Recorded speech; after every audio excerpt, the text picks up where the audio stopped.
खुलुमबाय लोगोफोर बयनिसिमबो आंनि चेनेलाव नोंथांमोना सिगांनि बायदि आंखौ अनसायासै।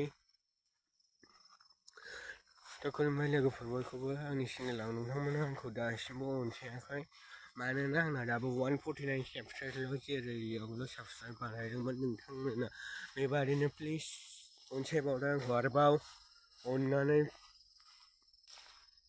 लवगwpwr ब्लगखौ बयबो सापर्ट खालामदो नोंथांमोना, मानोना थाबैनो 1K साबस्क्राइब बानायना होदो लोगोफोर।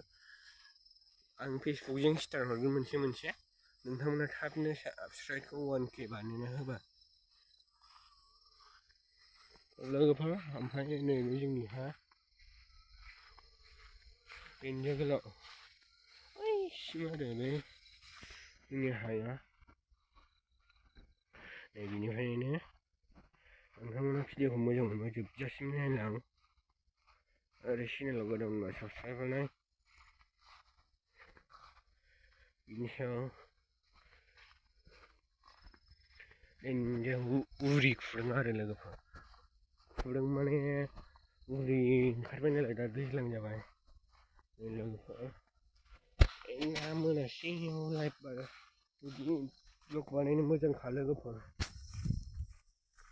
ओमफ्राय लोगोफोर नैबेहाय दालि दङ जोंनिया, दालि मोनाद्राय जाबाय नालाय लोगोफोर नुला जेबो। दालि दंमोन बेहाय नै गोथांनो दाउ बिरनायखौ हेभिल' नुखायो।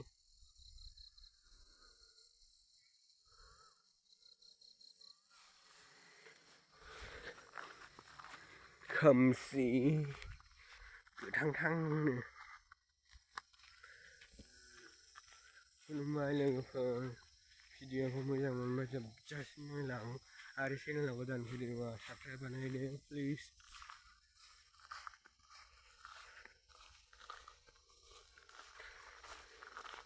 जेरैबो थालिर बागान आरो आं एसे जंगलाव जोंनि हादान माने फोथारनि राननाय हायाव दंफैयो लोगोफोर।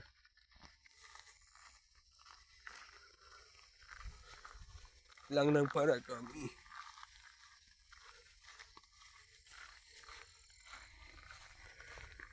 उरि बिरनाया मादि नुयो नै मबाइलावनो माबाय आंनियाव लोगोफोर। केमेराया मोजां नुवा ब्लग बानायनो आंनिया, बेखायनो आं ब्लगखौ बांद्राय बानायनाय जाया। उरि बिरनाया साइसल' नुखायो सेसाया अयथासार उरिया नोंथांमोनथिं बिदि ओंखारगोन ना ओंखारा उरियालाय फार्स्ट टाइम ओंखारजेनदों साफा माबैसो दङ उरिया लोगोफोर।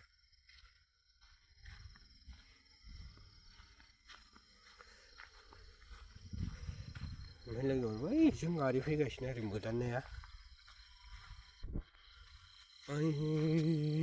लांदां पारा स्कुलमोन। केमेरा मोजां नङालै लोगोफोर, चेनेलानो मनिटाइज जायाखैमोन। ओमफ्राय आइफन लागौमोन आं, चेनेला मनिटाइज जानायमोनबा। दाबो 150ल' साबस्क्राइब।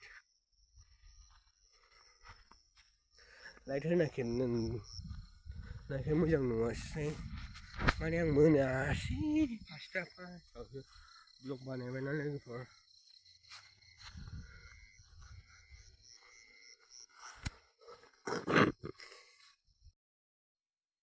लोगोफोर आंनि ब्लग बानायनाया मोनाद्रायबाय, आं ओंखायनो ससेल' बानायना दोनबाय। नोंथांमोना जाय नोंथांमोना नायना मोजां मोनो बे लाइक शेयार कमेन्ट खालामदो आरो चेनेल गोदान साबस्क्राइब बानायना होलांदो। बाय बाय।